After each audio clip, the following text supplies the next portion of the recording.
Assalamualaikum warahmatullahi wabarakatuh. Halo, apa kabar Bapak Ibu calon guru penggerak di seluruh Indonesia?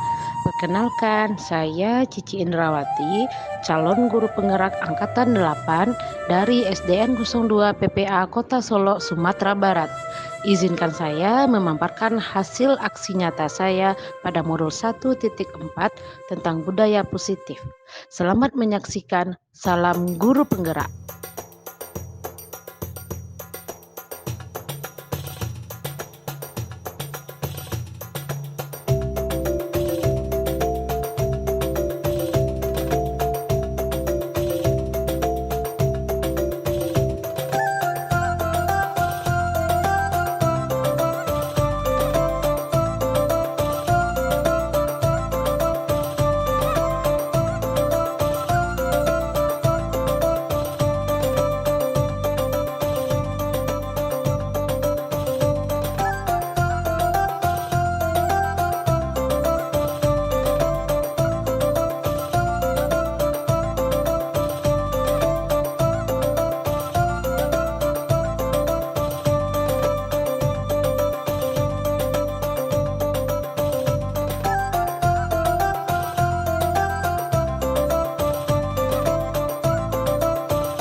Assalamualaikum warahmatullahi wabarakatuh.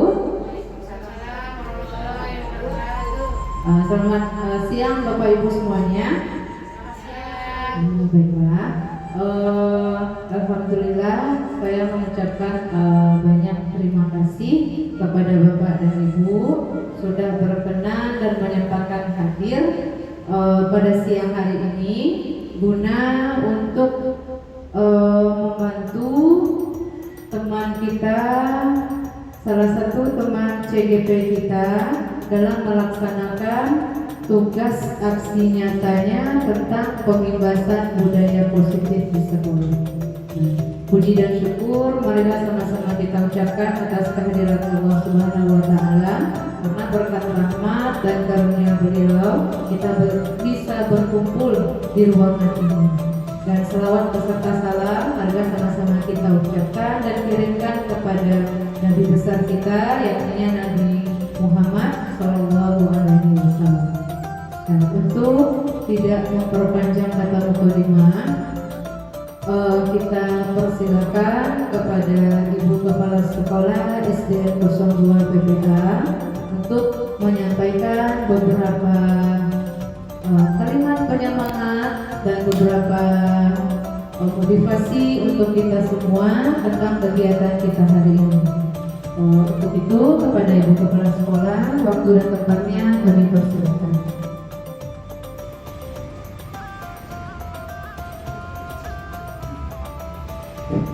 Assalamualaikum warahmatullahi wabarakatuh. Bismillahirrahmanirrahim.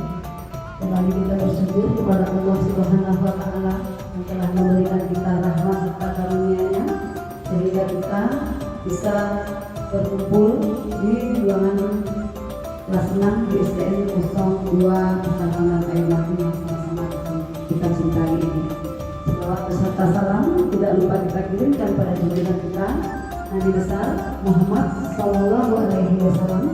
Allahumma shalli ala Muhammad wa ala ali Muhammad, yang telah membawa kita ke dalam berpendidikan seperti yang kita rasakan pada saat ini.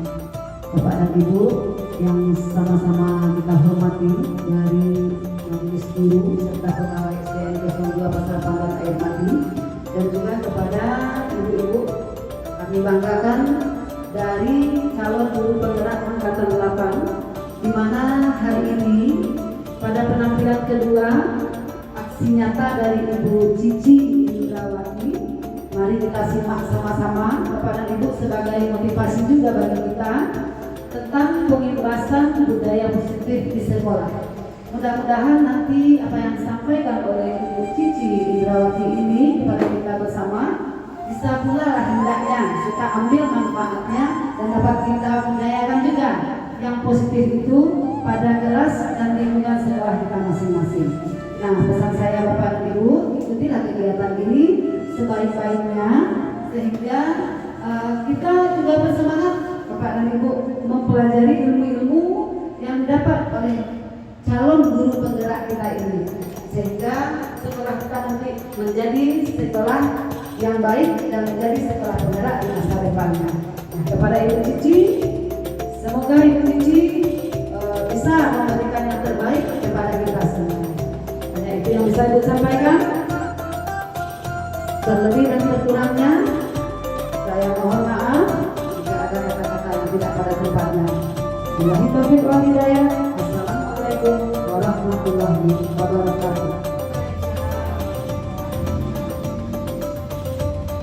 Terima kasih kita ucapkan kepada Ibu Kepala Sekolah kita yang telah memberikan motivasi untuk kita bersama agar kelas dan sekolah kita ada perbaikan yang lebih baik lagi ke depannya.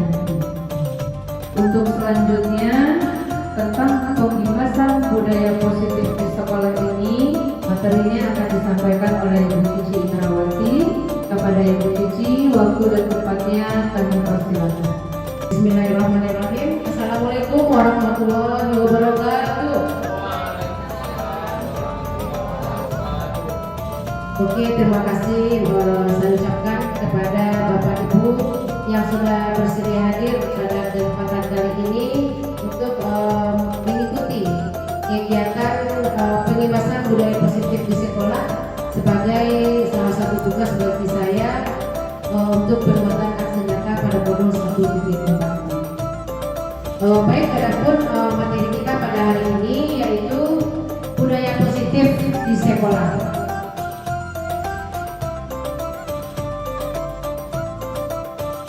Nah, baik ibu-ibu semuanya, bapak ibu semuanya, adapun materi atau konten yang akan saya sampaikan pada kesempatan kali ini, yang pertama itu tentang perubahan paradigma belajar, yang kedua ada disiplin positif, ada motivasi perilaku, kebutuhan dasar, posisi kontrol seorang guru, tentang keyakinan kelas, dan segitiga restitusi. Nah, Bapak Ibu semuanya, sekarang coba kita praktekkan dulu ini ya. Nah, Bapak Ibu nanti berdampingan dengan teman yang di sebelahnya atau dengan kiri kanannya. Nah, cobalah buka. Anda dan teman Anda akan melakukan kegiatan cobalah buka. Anda adalah A, berarti salah satu, misalnya Bapak Ibu sebelah sini jadi A, Bapak Ibu yang sebelah sini jadi B. Nah, tugas Anda adalah mengepalkan salah satu tangan Anda. Coba Anda bayangkan bahwa Anda menyimpan sesuatu yang sangat berharga di dalam kepalan tangan Anda. Anda perlu menjaga benda tersebut sekuat tenaga, karena begitu pentingnya untuk kehidupan Anda. Dan tugas B, Bapak Ibu sebelah sini, adalah mencoba dengan segala cara untuk membuka kepalan tangan teman di sebelah Anda. Teman yang B boleh membujuk, boleh dengan membujuk, boleh menghardik, mengintimidasi, memarahi, menggoda, mengkritik, bahkan menawari Anda dengan uang agar Anda bersedia membuka kepalan tangan Anda.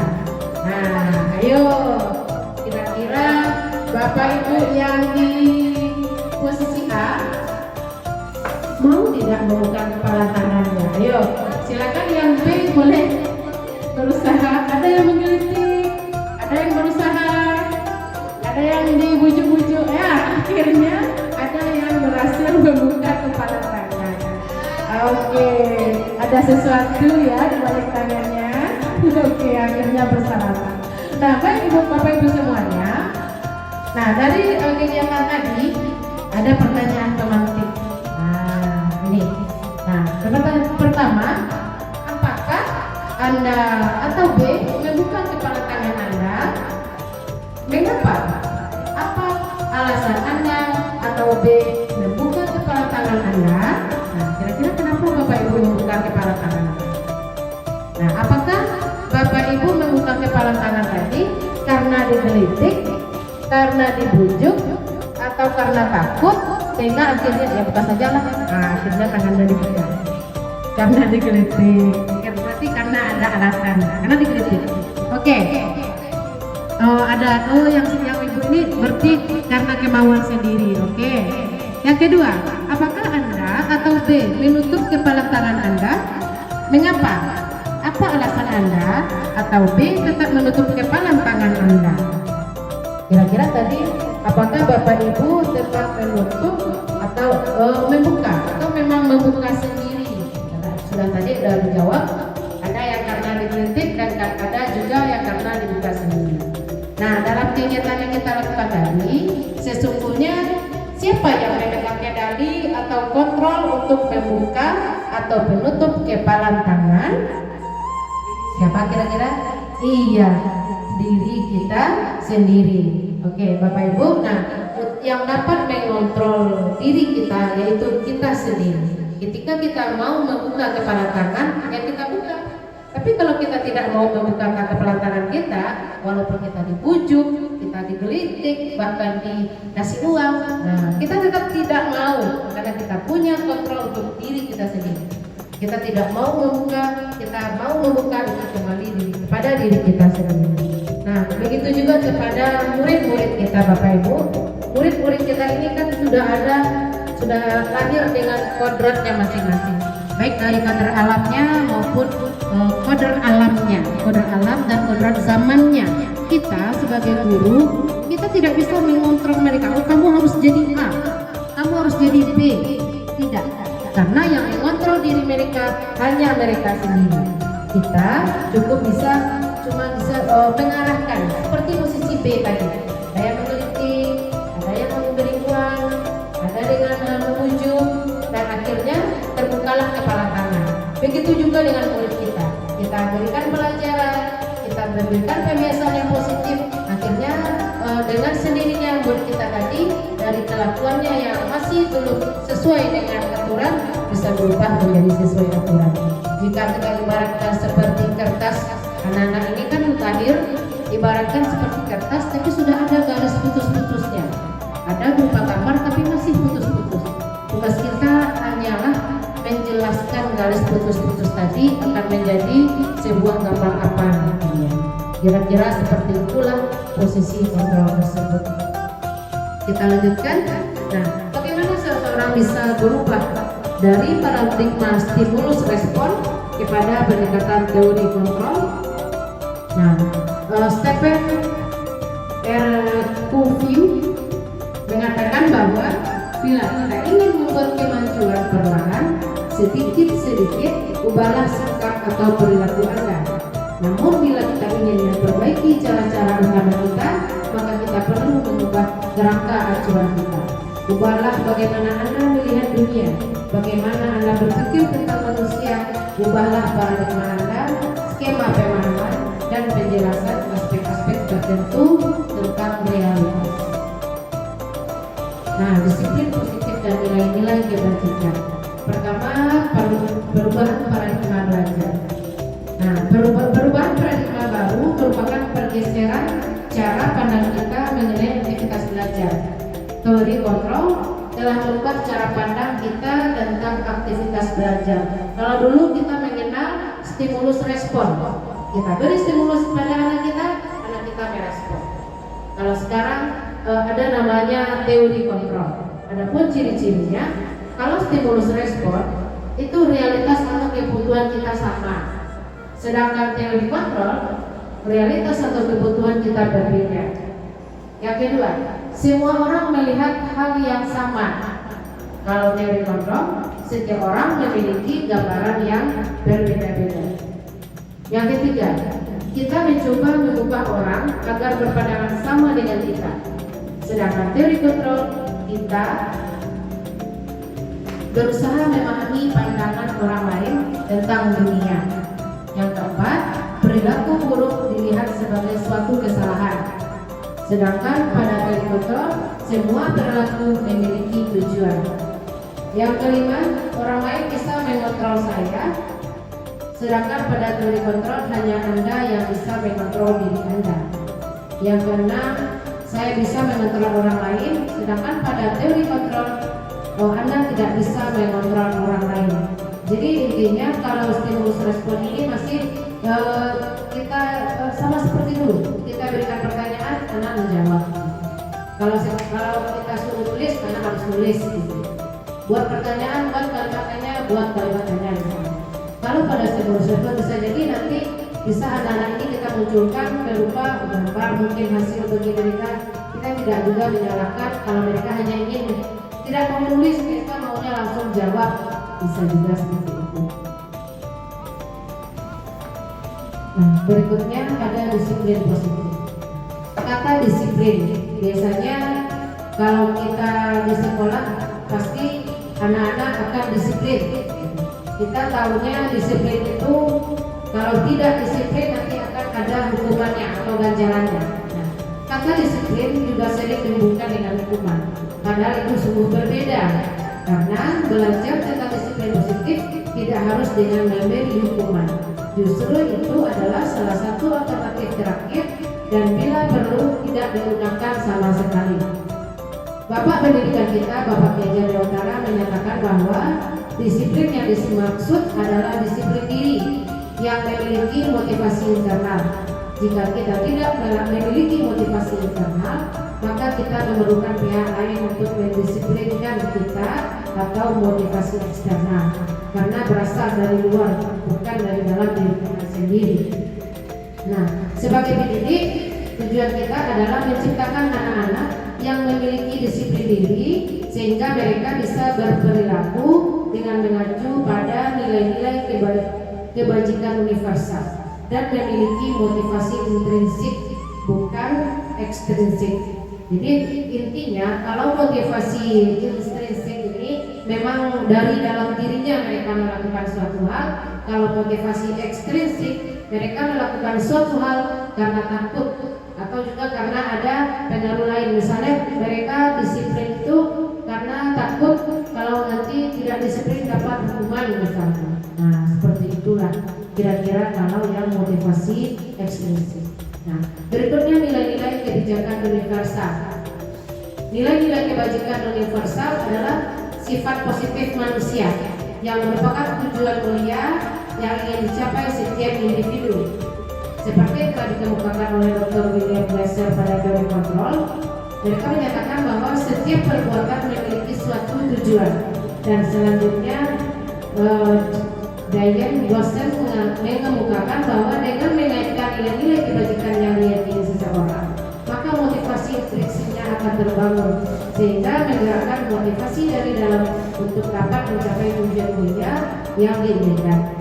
Salah satunya adalah nilai-nilai kebajikan yang ingin dicapai oleh setiap anak Indonesia yang kita kenal dengan profil pelajar Pancasila. Yang sama-sama kita ketahui ada kenal profil pelajar Pancasila, tujuan pendidikan kita. Pertama, beriman dan bertakwa kepada Tuhan Yang Maha Esa dan berakhlak mulia. Kemudian menciptakan anak yang mandiri, anak yang bernalar kritis, yang berkebinekaan global, kemudian yang bergotong royong dan kreatif. Berikutnya teori motivasi, hukuman dan penghargaan, restitusi. Ada 3 motivasi perilaku manusia. Yang pertama, untuk menghindari ketidaknyamanan atau hukuman, di mana biasanya mereka sedang menghindari permasalahan yang mungkin muncul dan berpengaruh pada mereka secara fisik, psikologis maupun tidak terpenuhinya kebutuhan mereka. Bila mereka tidak melakukan tindakan tersebut, motivasi ini bersifat eksternal. Nah, misalnya anak-anak kita ke sekolah, mereka datang tepat waktu hanya takut kalau nanti dihukum. Berarti mereka datang ke sekolah tepat waktu bukan dari motivasi dalam diri mereka sendiri. Mereka datang ke sekolah tepat waktu atau mengumpulkan tugas tepat waktu hanya takut kalau nanti mereka dihukum. Nah itu. Inilah yang akan kita ubah nantinya dan perlahan-lahan kita usahakan kita jadikan kebiasaan. Semoga anak-anak kita nantinya bisa memotivasi diri mereka sendiri dari dalam dirinya. Nah kedua, untuk mendapatkan imbalan atau penghargaan dari orang lain. Mereka melakukan sebuah tindakan untuk mendapatkan pujian dari orang lain yang menurut mereka penting dan mereka letakkan dalam dunia berkualitas mereka. Mereka juga melakukan sesuatu untuk mendapatkan hadiah, pengakuan atau imbalan. Motivasi ini juga bersifat eksternal. Nah, ini untuk mendapatkan imbalan atau penghargaan dari orang lain. Nah, Bapak Ibu semuanya, ini mungkin seperti yang sama-sama sudah kita terapkan sebelumnya. Kita memberikan hadiah kepada anak-anak yang mendapat juara kelas. Anak-anak yang mendapat juara itu dapat hadiah walaupun hanya berupa buku, ranking 1, 2, dan 3. Nah, ini ternyata dapat berpengaruh kepada mereka. Jadi mereka rajin belajar ini supaya dapat ranking, supaya nanti dapat juara dan mendapat hadiah dari gurunya. Dan ini ternyata bukan dari mereka merasa ini bukan seperti tanggung jawab mereka. Mereka termotivasi untuk belajar dengan rajin agar mereka mendapat penghargaan dari orang lain, supaya dicap sebagai murid juara umum, murid juara di kelas, murid paling disiplin, seperti itu, bukan dari dalam diri mereka. Dan yang ketiga, untuk menjadi orang yang mereka inginkan dan menghargai diri sendiri dengan nilai-nilai yang mereka percaya. Nah, orang-orang yang memiliki motivasi ini, mereka melakukan sesuatu karena nilai-nilai yang mereka yakini dan hargai, dan mereka melakukannya karena mereka ingin menjadi orang yang melakukan nilai-nilai yang bergaya tinggi tersebut. Ini adalah motivasi yang akan membuat seseorang memiliki disiplin positif. Ya. Karena motivasi berperilakunya bersifat internal bukan eksternal.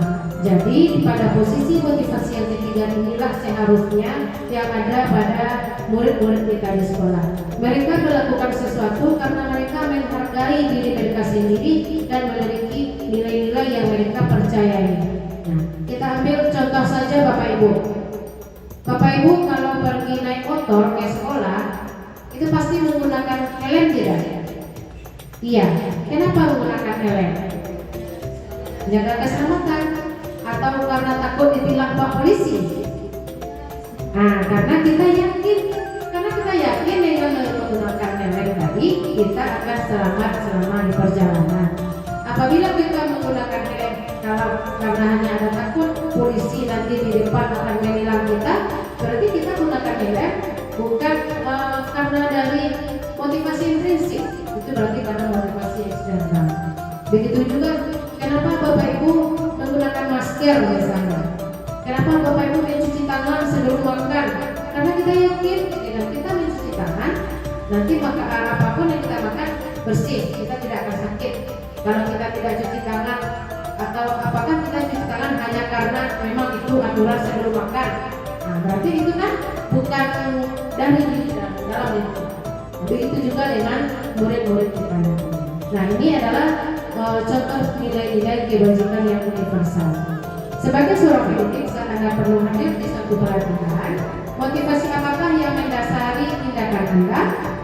Nah, satu, apakah Anda hadir karena tidak ingin ditegur oleh pihak panitia atau pengawas Anda dan mendapatkan surat teguran, atau menghindari ketidaknyamanan atau hukuman? Kira-kira kenapa kita hadir dalam pelatihan Bapak Ibu?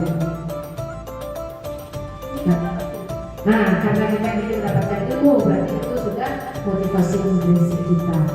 Kalau kita hadir karena takut ditegur oleh pengawas, berarti itu belum motivasi intrinsik, masih ekstensifnya. Yang kedua, Anda ingin dilihat dan dipuji oleh lingkungan Anda atau mendapat penghargaan sebagai kepala sekolah berprestasi. Ini tujuannya untuk mendapatkan imbalan atau penghargaan dari orang lain. Ya. Yang ketiga, Anda ingin menjadi pembelajar sepanjang hayat, menjadi orang yang berusaha dan bertanggung jawab serta menghargai diri Anda sendiri sebagai teladan bagi murid-murid Anda, guru-guru Anda serta lingkungan Anda, karena Anda percaya tindakan Anda sebagai pemimpin pembelajaran akan jadi panutan oleh lingkungan Anda karena Anda menghargai nilai-nilai kebajikan diri sendiri. Nah, kira-kira yang mana kita terapkan Bapak Ibu? Nomor 1, 2, atau 3? Nah, yang ketiga ya Bapak Ibu, apalagi kita dilihat oleh murid-murid di sekeliling kita. Jadi sebelum kita mengirimkan anak kita melaksanakan disiplin positif, tentu kita sebagai guru yang digugu dan ditiru, kita berikan contoh teladan terlebih dahulu kepada murid kita dengan salah satunya datang tepat waktu mungkin, atau dari cara berpakaian kita mungkin, atau dari cara bertutur kata kita mungkin. Hukuman, konsekuensi, dan restitusi dalam menjalankan peraturan ataupun keyakinan kelas atau sekolah. Bila mana ada suatu pelanggaran, tentunya suatu itu harus terjadi. Tindakan terhadap suatu pelanggaran pada umumnya berbentuk hukuman atau konsekuensi. Nah, sedangkan restitusi, nah ini berbeda lagi.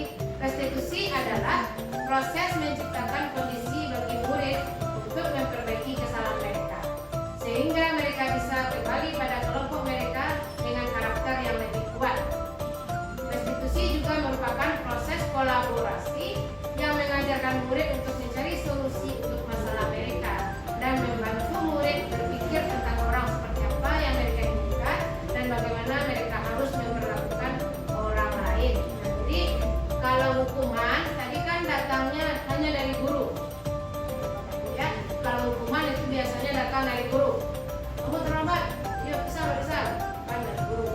Kalau konsekuensi ini kita sudah kesepakatan. Nah, nanti kalau kamu terlambat, kamu barisannya dipisah ya. Nanti anak-anak sudah tahu. Misalnya kalau kamu tidak mengerjakan tugas, nanti kamu tinggal sepulang sekolah membuat tugas ya. Ini konsekuensi, anak sudah tahu.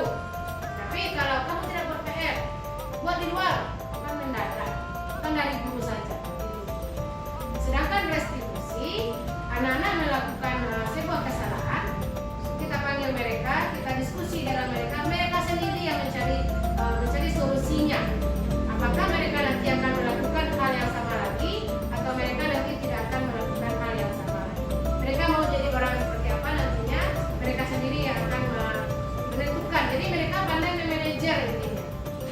solusinya bagi yang selanjutnya. Nah, ini Bapak Ibu, ada perbedaan antara hukuman, konsekuensi, dan restitusi.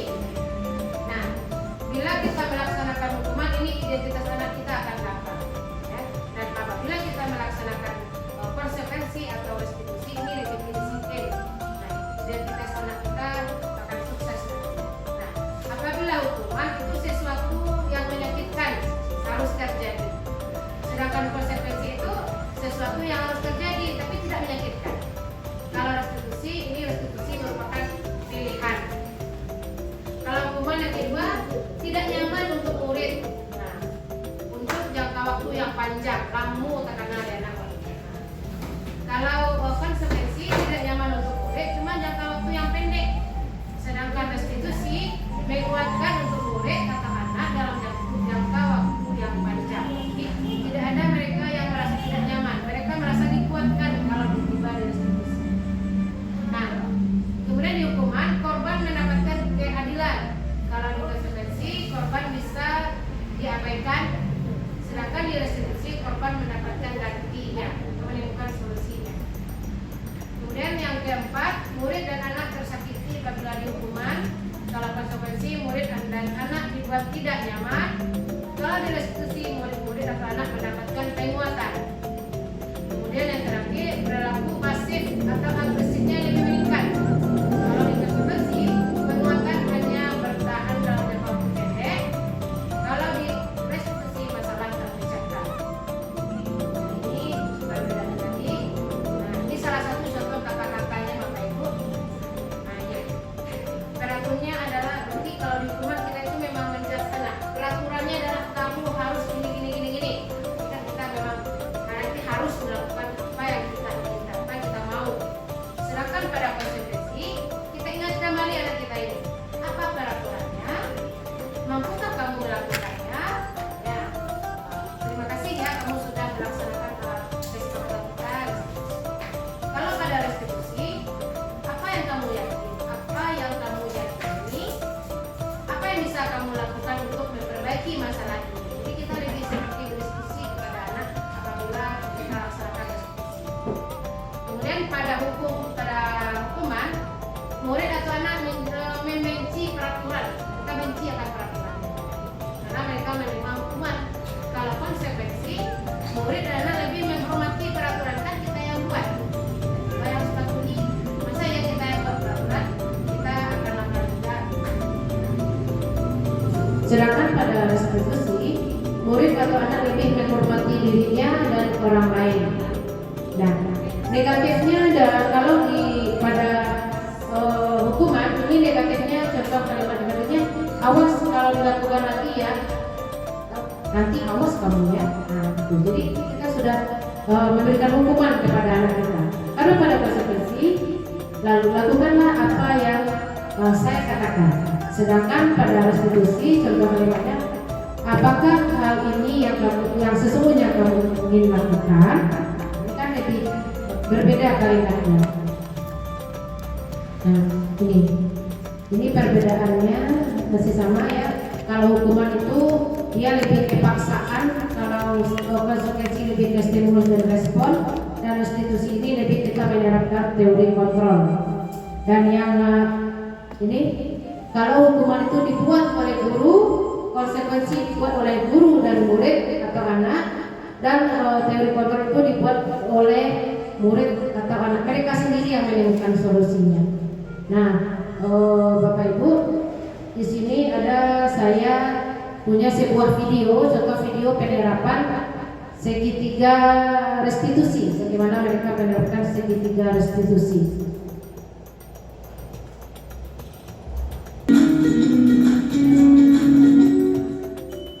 Salam dan bahagia Ibu dan Bapak guru hebat. Pada video kali ini kita akan membahas tentang salah satu program disiplin positif yang diterapkan di lingkungan sekolah yang dikenal dengan nama restitusi.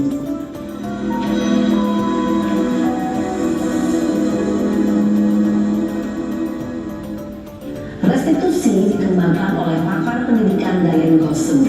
berlandaskan pada teori kontrol Dr. William Glasser.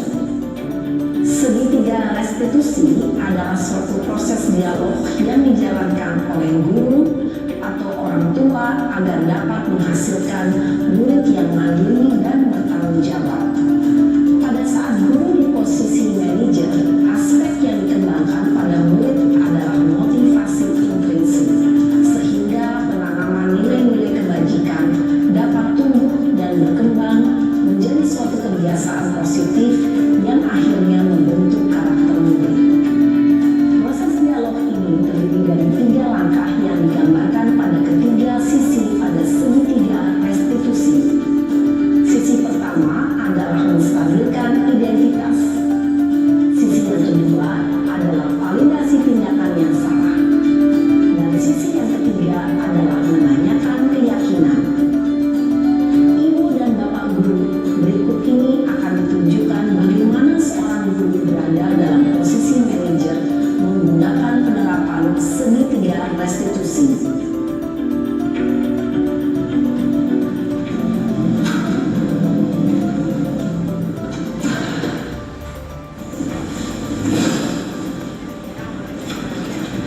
Siang Sarah, Siang Pak.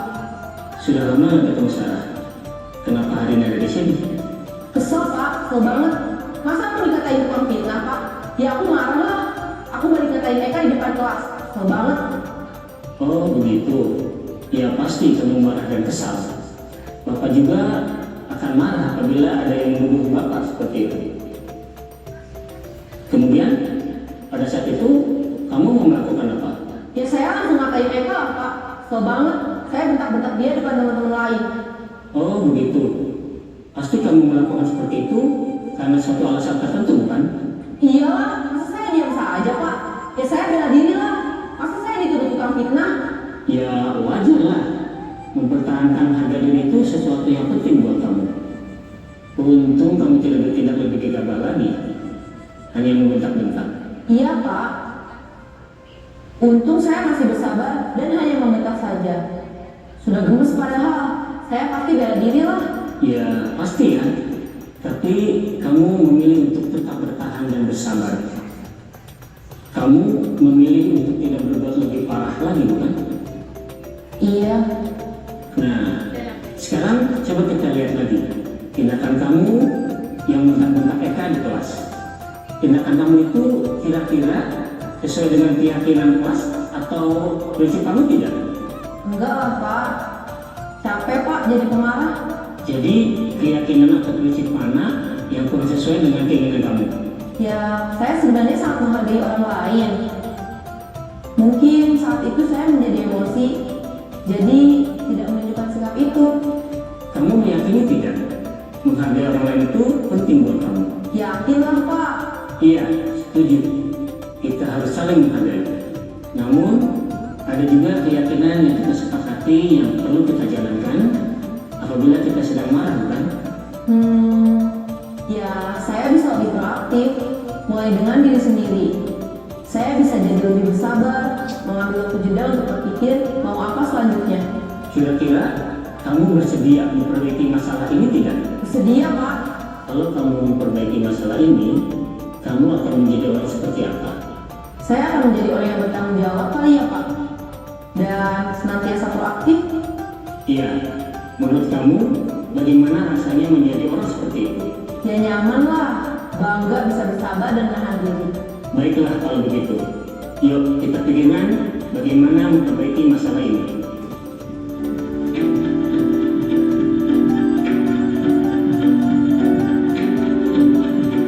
Ibu dan Bapak guru hebat.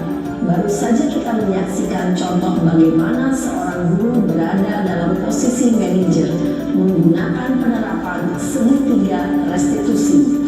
Mari kita bahas satu persatu. Pada sisi pertama, menstabilkan identitas berdasarkan pada prinsip bahwa membuat kesalahan adalah bagian dari proses pembelajaran. Sisi pertama dari segitiga ini berperan menggeser identitas murid dari identitas gagal ke identitas sukses. Murid yang sedang bertahan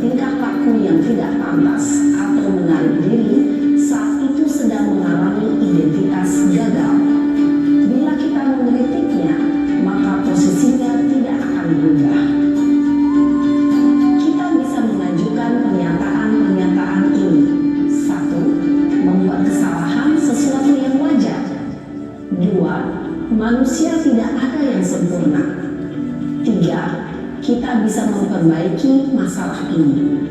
4. Saya tidak menanyakan kesalahannya. Saya lebih fokus bagaimana memperbaiki masalah ini. 5. Apakah saat ini kamu tengah menjadi orang yang baik untuk dirimu sendiri? Pada sisi kedua, validasi tindakan yang salah berlandaskan pada prinsip bahwa setiap perilaku berupaya memenuhi suatu kebutuhan tertentu. Guru yang telah memahami teori kontrol akan bergeser dari pemikiran stimulus respon menjadi proaktif dan mencoba untuk mengenali tujuan dari perilaku murid. Mengenali dan mengakui kebutuhan murid ini dapat memperbaiki hubungan dengan murid tersebut. Pernyataan atau pertanyaan bisa disampaikan dengan nada suara tidak menghakimi atau memojokkan, sehingga dapat mengembalikan murid pada posisi positif. 1. Kamu bisa saja bertindak lebih gegabah lagi dari ini. 2. Kamu bukan melakukannya tanpa suatu alasan tertentu. 3. Kamu melakukannya karena mempertahankan sesuatu yang penting bagimu. 4. Mungkin kamu bisa mempelajari suatu perilaku baru yang lebih efektif. Bersediakah kamu mempelajarinya? Selanjutnya, kita akan simak sisi terakhir, yaitu menanyakan keyakinan. Teori kontrol menyatakan bahwa pada dasarnya kita termotivasi secara intrinsik.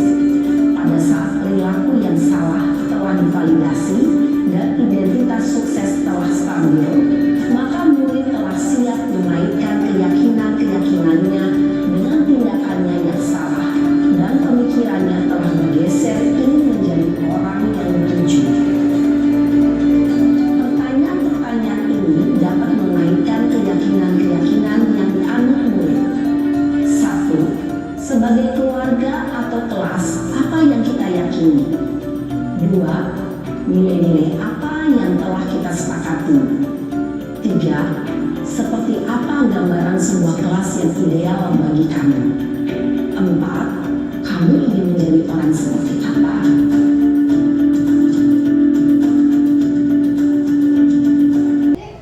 Baik Bapak Ibu, tadi adalah salah satu contoh praktek penerapan langkah segitiga restitusi. Sama-sama kita ketahui tadi anak tadi yang dalam video dia sedang bermasalah dengan temannya, lalu dipanggil oleh gurunya. Saat dia datang ke ruangan guru, terlihat sekali dia dengan wajah yang kesal. Ya, lalu gurunya menanggapi dengan santai saja, wajahnya datar saja, santai, dan akhirnya kita lihat, menurut Bapak Ibu tadi, apakah guru yang memberikan solusinya atau murid sendiri yang menemukan solusinya? Nah, murid sendiri yang menemukan solusinya ya Bapak Ibu. Jadi mungkin ini yang dapat kita ambil sebagai pembelajaran. Selama ini kitalah yang memberikan. Nah, ini minta maaf oleh kamu, minta maaf kepada si A, kamu langsung maaf kepada si B. Tapi kalau mendengarkan segitiga restitusi ini, kita sambilkan anak tadi terlebih dahulu, lalu kita tanyakan validasi tindakannya yang salah. Mungkin mereka punya alasan kenapa melakukan itu, lalu kita tanyakan kembali keyakinan yang telah kita buat. Lalu mereka akan mencarikan sendiri solusinya. Nah, ini Bapak Ibu langkah segitiga restitusi tadi. Lalu untuk keyakinan kelas. Nah, dalam rangka untuk kita coba menerapkan segitiga restitusi ini, tentu kita juga hendaknya dapat membentuk atau membuat keyakinan kelas. Nah, kira-kira mengapa keyakinan? Kenapa bukan peraturan kelas saja? Kenapa Bapak Ibu kira-kira? Karena ya Bu Yuki,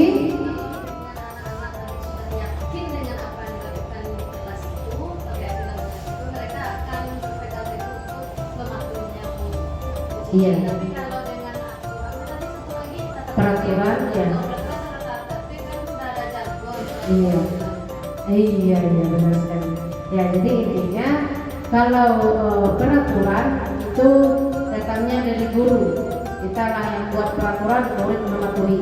Kalau keyakinan kelas, ini kita bersama berkolaborasi berkolaborasi, guru dan murid berkolaborasi membentuk suatu keyakinan kelas. Contohnya saja kita bisa ambil tidak boleh datang terlambat misalnya. Nah, kita buat keyakinan kelasnya dengan kalimat yang positif. Kita jangan menggunakan kata tidak boleh terlambat. Kira-kira apa kalimat positifnya Bapak Ibu? Datang tepat waktu misalnya. Lalu tidak boleh buang sampah sembarangan. Nah, apa kalimat positif? Apa keyakinan kelas kita? Buanglah sampah pada tempatnya. Seperti itu nantinya, mudah-mudahan nanti Bapak Ibu bisa mempraktekkan pembuatan keyakinan kelas ini di dalam kelas. Mulanya kita boleh menggunakan seperti stick note atau menggunakan kertas juga boleh. Nanti kita minta anak-anak itu menulis pada stick note itu, lalu kita kumpulkan di depan. Nanti kita setelah semuanya selesai membuat, kita tanya lagi apakah mereka sudah yakin dengan keyakinan yang mereka buat tadi. Kita bahas bersama terlebih dahulu. Jika semuanya telah yakin, baru nanti kita tulis yang permanennya boleh, lalu kita tempel pada dinding kelas kita yang mudah terlihat oleh anak-anak. Ya, seperti itu Bapak Ibu. Kita lanjutkan. Nah, ini ada 5 kebutuhan dasar manusia. Yang pertama itu bertahan hidup, penguasaan, kasih sayang dan rasa diterima, ada kebebasan dan ada kesenangan. Jadi jika seandainya nanti ada murid kita yang suka berlari-lari di dalam kelas, ada yang suka, mereka tidak suka duduk di kursinya, mungkin mereka berdiri atau duduk di lantai, menulis kadang suka di lantai, mungkin mereka itu kebebasan mereka itu kesenangan mereka. Lalu ada juga murid kita kadang yang suka mencari perhatian, luka sedikit nangis, diganggu temannya sedikit ngadu. Mungkin mereka kira-kira ingin mendapatkan kebutuhan dasar apa kira-kira Bapak Ibu? Perhatian dan kasih sayang dari gurunya.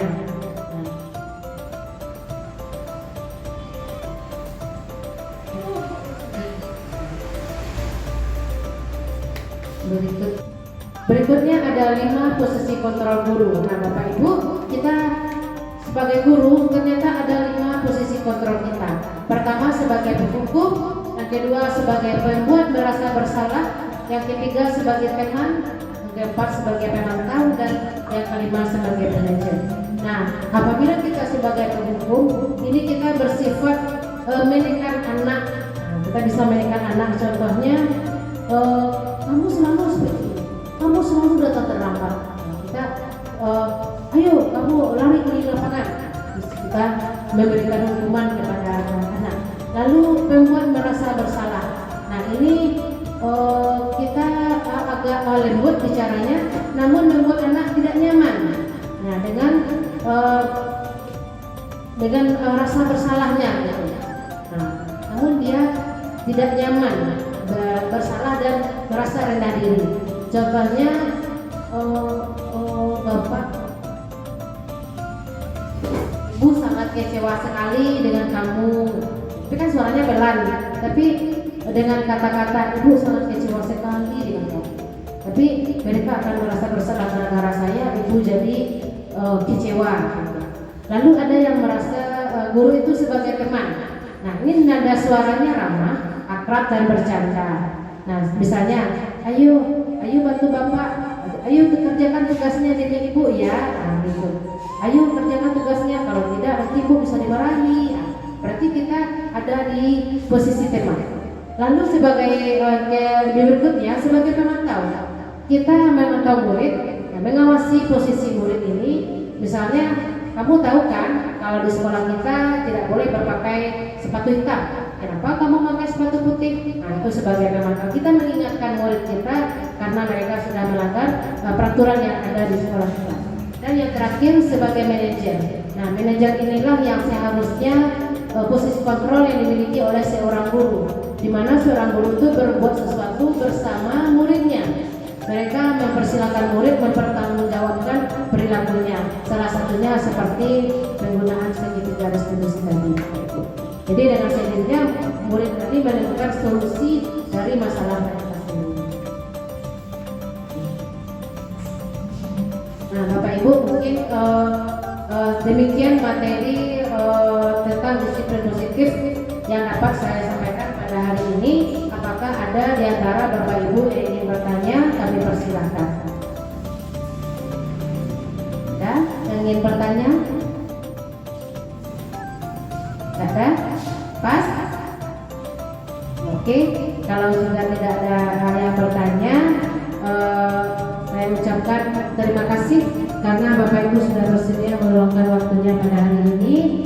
Semoga apa yang saya sampaikan tadi dapat bermanfaat bagi saya dan dapat bermanfaat juga bagi Bapak Ibu semuanya, dan semoga nantinya kita bisa sama-sama menerapkan disiplin positif ini di sekolah kita.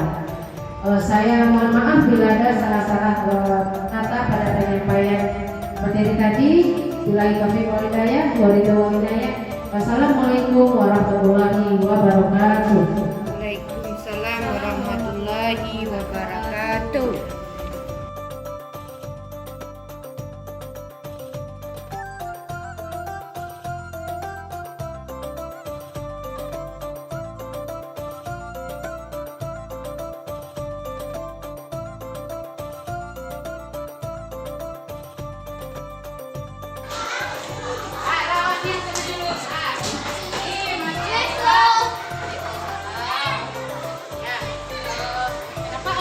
Kenapa Alif datang terlambat? Kenapa? Terlambat bangun. Silakan Alif masuk ke dalam.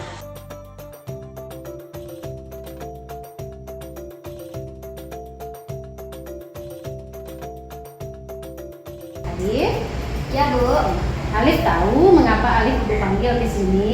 Ya Bu. Alif, apa kesalahan Alif? Kenapa Alif dipanggil? Karena terlambat Bu. Karena terlambat tadi ya. Oke, Alif berbuat salah itu tidak apa-apa. Ya, setiap manusia tidak ada yang sempurna karena manusia pasti punya salah. Kita pasti bisa menyelesaikan hal ini, masalah Alif yang terlambat ini. Ibu dulu juga pernah melakukan kesalahan, ibu juga pernah terlambat datang ke sekolah. Alif pasti punya alasan. Kenapa Alif terlambat? Karena terlambat bangun Bu. Terlambat bangun. Kenapa Alif terlambat bangun? Tidur jam 12 Ya. nonton TV. Oh, tidurnya jam 12 karena menonton TV. Oke. Alif harusnya bangga pada diri Alif. Walaupun Alif datang terlambat, tetapi Alif pakaiannya sudah lengkap. Nah, Alif ingat tidak apa kesepakatan kelas kita? Ingat Bu. Ingat apa kesepakatan kelas kita? Tidak boleh terlambat. Tidak boleh terlambat. Oke. Nah, Alif, lalu apa yang harus Alif lakukan supaya Alif tidak terlambat lagi? Tidur jam 9 atau tidak jam 8. Nah, terus, Alif, kalau begitu Alif ke depannya mau jadi orang yang seperti apa? Seperti bertakwa kepada orang tua. Oh, patuh dan taat kepada orang tua. Kalau bertakwa kita kepada Tuhan ya, berarti patuh kepada kedua orang tua. Salah satunya Alif harus bisa bersifat disiplin ya, Alif. Ya Bu. Ya, semoga Alif besok tidak terlambat lagi datang ke sekolahnya ya. Ya. Oke.